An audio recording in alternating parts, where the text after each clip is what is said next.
ನಮಸ್ಕಾರ ವೀಕ್ಷಕರೇ, ಜೆಬಿಎಂ ನ್ಯೂಸ್ಗೆ ಸ್ವಾಗತ. ನಾನು ಅನ್ನಪೂರ್ಣ. ಬಾಗಲಕೋಟೆಯ ಬಸ್ ನಿಲ್ದಾಣದ ಸರ್ಕಲ್ನಲ್ಲಿ ಆಂಬ್ಯುಲೆನ್ಸ್ ಹಾಗೂ ಕಾರ್ ನಡುವೆ ಡಿಕ್ಕಿಯಾಗಿದೆ. ಈ ಕುರಿತು ಒಂದು ವರದಿ ಇದೆ, ವೀಕ್ಷಿಸೋಣ ಬನ್ನಿ. ಬಾಗಲಕೋಟೆಯಲ್ಲಿ ಕಾರು ಆಂಬ್ಯುಲೆನ್ಸ್ ಡಿಕ್ಕಿ, ಪಲ್ಟಿಯಾದ ಆಂಬ್ಯುಲೆನ್ಸ್, ಪ್ರಯಾಣಿಕರಲ್ಲಿ ಆತಂಕ. ಬಾಗಲಕೋಟೆ ನಗರದ ಬಸ್ ನಿಲ್ದಾಣದ ಸರ್ಕಲ್ ಬಳಿ ಇಂದು ಕಾರು ಹಾಗೂ ಆಂಬ್ಯುಲೆನ್ಸ್ ನಡುವೆ ಸಂಭವಿಸಿದ ಡಿಕ್ಕಿಯಿಂದ ಆಂಬ್ಯುಲೆನ್ಸ್ ಪಲ್ಟಿಯಾದ ಘಟನೆ ನಡೆದಿದೆ.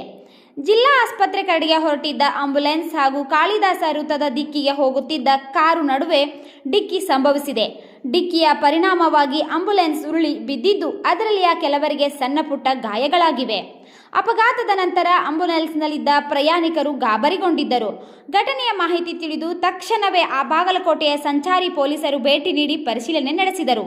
ಗಾಯಾಳುಗಳಿಗೆ ಸ್ಥಳೀಯ ಆಸ್ಪತ್ರೆಯಲ್ಲಿ ಚಿಕಿತ್ಸೆ ನೀಡಲಾಗುತ್ತಿದೆ ಎಂದು ತಿಳಿದು ಬಂದಿದೆ.